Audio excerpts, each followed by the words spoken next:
O Cavaleiro Preso na Armadura. Uma fábula para quem busca a trilha da verdade. Capítulo 1. O Dilema do Cavaleiro. Há muito tempo, em uma terra muito distante, vivia um cavaleiro que pensava ser bondoso, gentil e amoroso. Ele fazia tudo que um cavaleiro bondoso, gentil e amoroso faz. Lutava contra inimigos que eram maldosos, grosseiros e odiosos. Matava dragões e resgatava donzelas formosas em apuros. Nos períodos em que não havia muito o que fazer, ele tinha um terrível hábito de resgatar donzelas, mesmo quando elas não queriam ser resgatadas. Por isso, embora muitas damas lhes fossem gratas, outras estavam furiosas com ele.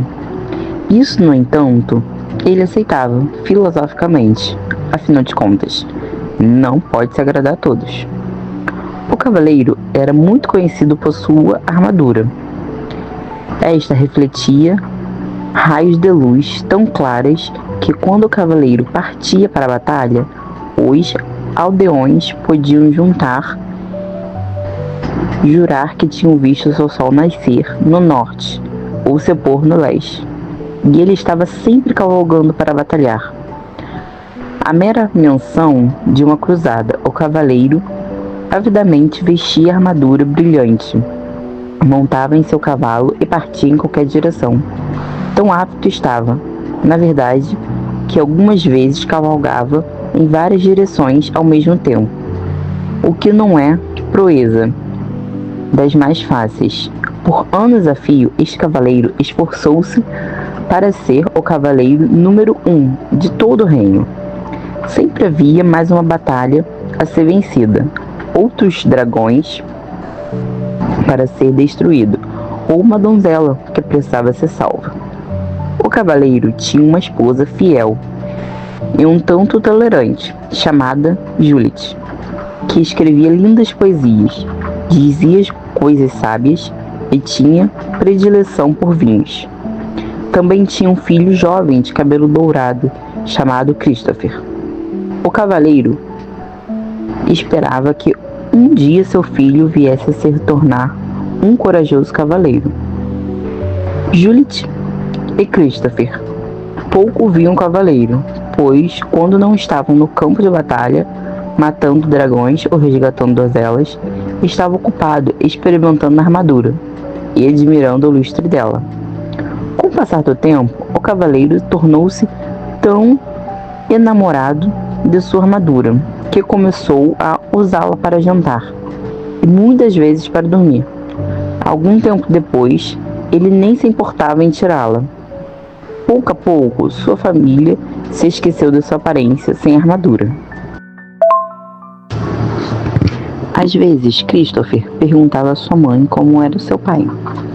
Então, Juliette levava o menino até a lareira e apontava para um retrato do cavaleiro acima dela.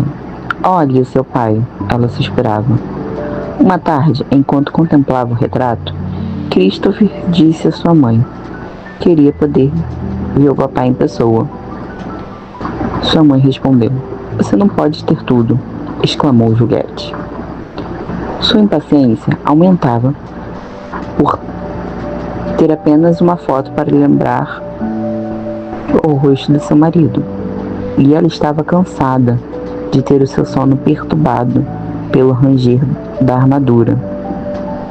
Quando estava em casa e não totalmente envolvido com a armadura, o cavaleiro costumava proferir monólogos sobre seus atos de heroísmo. Raramente Juliette e Christopher conseguiam lhe dirigir a palavra. Quando o faziam, ele os interrompia, fechando a viseira ou indo abruptamente para a cama.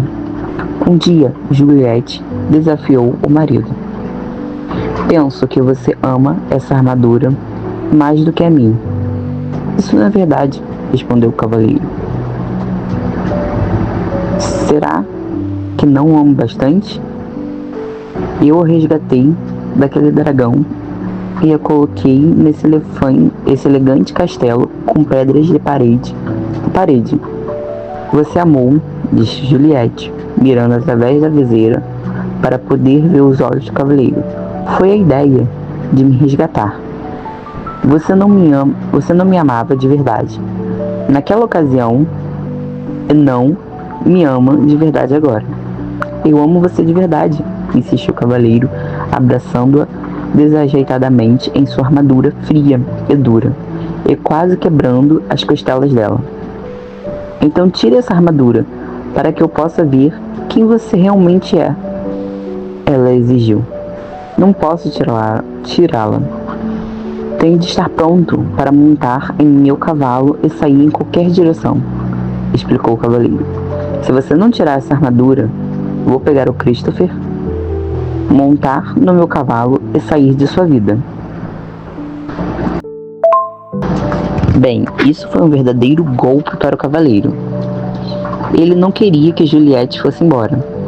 Ele amava sua esposa e seu filho, e seu elegante castelo, mas também amava sua armadura, porque ele revelava a todos quem ele era, um cavaleiro bondoso, gentil e amoroso. Porque Juliette não compreendia que ele era todas essas coisas. O cavaleiro estava confuso. Finalmente, ele chegou a uma conclusão. Não valia a pena continuar usando a armadura para perder Juliette e Christopher. Relutante, o cavaleiro tentou remover o elmo, mas este não se moveu. Ele puxou com força, o elmo permaneceu imóvel. Perturbado, tentou levantar a viseira, mas, que chateação, ela também estava emperrada. Embora pelejasse com a viseira insistentemente, nada acontecia. O cavaleiro andou de um lado para o outro, muito agitado. Como isso pode acontecer? Talvez não fosse tanta surpresa encontrar a armadura emperrada, já que ele não a retirava há anos. Mas a viseira era diferente. Ele abria regularmente para comer e beber. Ora, ele levantará naquela mesma manhã para um desejum de ovos mexidos e carne de porco. De repente, o cavaleiro teve uma ideia. Sem dizer para onde ia, correu à oficina do ferreiro, que ficava no pátio de seu castelo. Quando lá chegou, o ferreiro estava modelando uma ferradura com as próprias mãos. Seu ferreiro, disse o cavaleiro, estou com um problema. Você é um problema, senhor, zombou o ferreiro com seu tato de sempre. O cavaleiro, que normalmente gostava de fazer troço, olhou furiosamente. Não estou com disposição para suas gracinhas agora. Eu estou preso nessa armadura. Ele vociferou enquanto batia com o pé coberto de aço, pisando acidentalmente no dedão do ferreiro. O ferreiro soltou um urro, esquecendo momentaneamente que o cavaleiro era seu patrão. Aplicou-lhe um violento golpe no elmo. O cavaleiro sentiu apenas uma pontada de desconforto. O elmo não saiu do lugar. Tente de novo, ordenou o cavaleiro, sem atentar para o fato de que o ferreiro agirá movido à raiva. Com prazer, o ferreiro concordou, segurando vingativamente um martelo que estava à mão e desferindo uma vigorosa martelada sobre o elmo do cavaleiro. O golpe não deixou nem mera marca. O cavaleiro estava aflito. O ferreiro era de longe o homem mais forte do reino. Se ele não conseguia tirá-lo de dentro da armadura, quem conseguiria? Sendo um homem gentil, exceto quando o dedão de seu pé era pisado, o ferreiro percebeu o pânico do cavaleiro e foi solidário. Suas condições são bastante adversas, cavaleiro. Mas não desista. Volte amanhã, depois de eu estiver descansado. Você me pegou no fim de um dia estafante. O jantar naquela noite foi tumultuado. Juliette ficava cada vez mais aborrecida, enquanto empurrava os pedaços de alimento que amassará através dos orifícios da viseira do cavaleiro. A certa altura da refeição, Este lhe contou que o ferreiro tentará fender a armadura, mas sem sucesso. Não acredito em você, seu desmiolado rangente. Ela exclamou, esmagando contra o elmo o prato do pombo cozido, cheio até pela metade. O cavaleiro nada sentiu, somente quando o molho começou a pingar diante das aberturas para os olhos da viseira. Foi que se deu conta que ele tinha sido golpeado na cabeça. Ele também, à tarde, mal sentira a martelada do ferreiro. Ao pensar sobre isso, percebeu que a armadura realmente o impedira mesmo de sentir muita coisa. Ele a usava há tanto tempo que tinha esquecido como era a vida sem ela. O cavaleiro estava chateado porque Juliette não acreditava que ele estava tentando retirar a armadura. Ele e o ferreiro haviam tentado e continuaram empenhados nisso vários dias seguidos, sem obter sucesso. A cada dia, o cavaleiro ficava mais desanimado e Juliette mais distante. Finalmente, ele teve que admitir que os esforços do ferreiro eram em vão. O homem mais forte do reino realmente não consegue nem dar conta desta sucata de aço, o cavaleiro gritou, frustrado. Quando o cavaleiro voltou a casa, Juliette desentendeu-se com ele. Seu filho não tem mais do que um retrato como um pai, e eu estou cansada de falar com uma viseira fechada. Nunca mais vou lhe dar comida pelos buracos dessa coisa nojenta. Esse foi o último naco de carneiro que amassei. Não é culpa minha se eu fiquei preso nessa armadura. Eu tinha que usá-la, pois só assim estaria sempre pronto para a luta. De que outro jeito eu poderia conseguir bons castelos e cavaleiros para você e Christopher? Você não fez isso por nossa causa, argumentou Juliette. Você fez isso para você mesmo. O cavaleiro sentia o coração partido, porque sua mulher parecia não amá-lo mais. Ele também temia que, se não tirasse logo a armadura, Juliette e Christopher fossem embora de verdade. Ele tinha de tirar a armadura, mas não sabia como fazê-lo. Ele descartava uma ideia após a outra, achando que não iria funcionar. Alguns desses planos eram sem dúvida perigosos. Sabia que qualquer cavaleiro que pensasse em retirar sua armadura, derretendo-a com uma tocha, congelando-a, pulando no fosso enregelado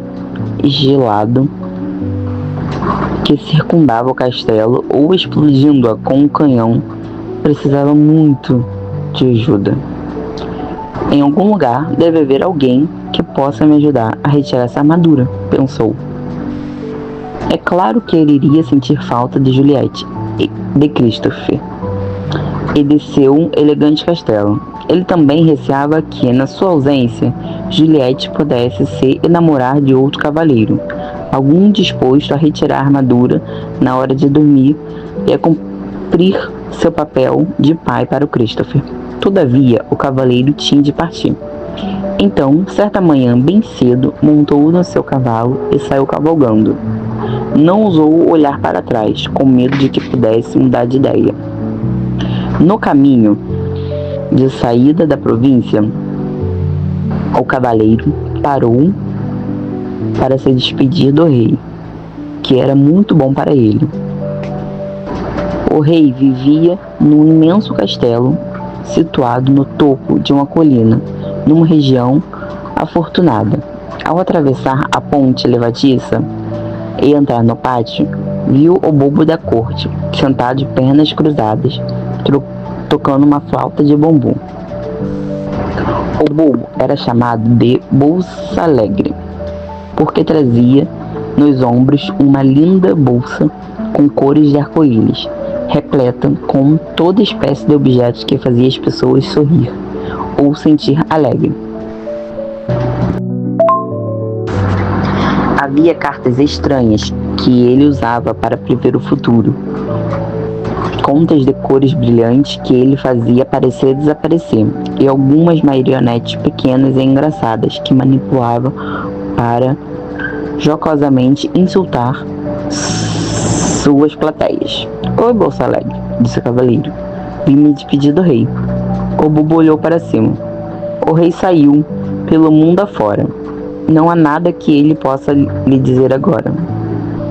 Para onde ele foi? Perguntou o cavaleiro. Deu uma nova cruzada, foi cuidar. Se esperar por ele, irá se atrasar. O cavaleiro ficou desapontado por não encontrar o rei e chateado por não poder unir-se a ele na cruzada. Ele suspirou. Posso morrer de fome dentro dessa armadura. Se o rei demorar a voltar, talvez eu nunca veja novamente. O cavaleiro sentiu novamente como se afundasse na cela. Mas é claro, sua armadura não permitiria que isso acontecesse. Bem, se não é você uma triste visão, nem todo o seu poder pode mudar a sua condição. Não estou achando a menor graça nessas suas rimas debochadas. Vociferou o cavaleiro, rígido em sua armadura. Será que você não pode, ao menos uma vez, levar a sério o problema de alguém?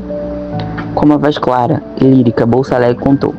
Problemas nunca me deixam balançado. São oportunidades que estão chegando. Você cantaria uma diferente canção se fosse você que estivesse enlatado aqui dentro, resmungou o cavaleiro. Bolsa Alegre retrucou. Estamos todos presos em algum tipo de armadura. Apenas mais fácil de encontrar a sua. Não tenho tempo para ficar ouvindo suas besteiras. Tenho que encontrar um jeito de me livrar dessa armadura. Com isso, o cavaleiro cutucou sua montaria com os joelhos para seguir em frente, mas Bolsa Alegre chamou. Cavaleiro, existe alguém que pode lhe ajudar. Trazer o seu verdadeiro eu para diante do olhar. O cavaleiro fez seu cavalo parar e, excitado, voltou para Bolsa Alegre. Você conhece alguém que pode me tirar dessa armadura? Quem é essa pessoa? O mago Merlin. Você precisa encontrar. Então descobrirá como se livrar. Merlin? O único Merlin de quem eu ouvi falar foi o grande sábio mestre do rei Arthur. Sim, sua fama tem esse apreço. Esse é o único e mesmo Merlin que eu conheço. Mas não pode ser, exclamou o cavaleiro. Merlin e Arthur viveram muito tempo. Isso é verdade, mas ele está vivo e bem. A morada do sábio fica na floresta do além. Mas são tão vastas essas florestas, disse o cavaleiro. Como o encontrarei por lá? Bolsa Alegre sorriu. Dias, semanas ou anos. Nunca se sabe o certo. Quando o discípulo estiver pronto, o mestre estará por perto. Não posso esperar o Merlin aparecer. Vou sair no escalço dele, disse o cavaleiro. Agradecido, ele esticou o braço e apertou a mão de Bolsa Alegre, quase esmagando os dedos do bobo com sua manopla. Bolsa Alegre soltou um grito. O cavaleiro rapidamente largou a mão do bobo. Desculpe, disse o cavaleiro enquanto Bolsa Alegre esfregava seus dedos doloridos. Quando da armadura você se livrar, a dor dos outros também sentirá. Já fui, disse o cavaleiro. Ele gritou. Ele girou o cavalo e com esperança renovada no coração saiu a galope em busca do Merlin.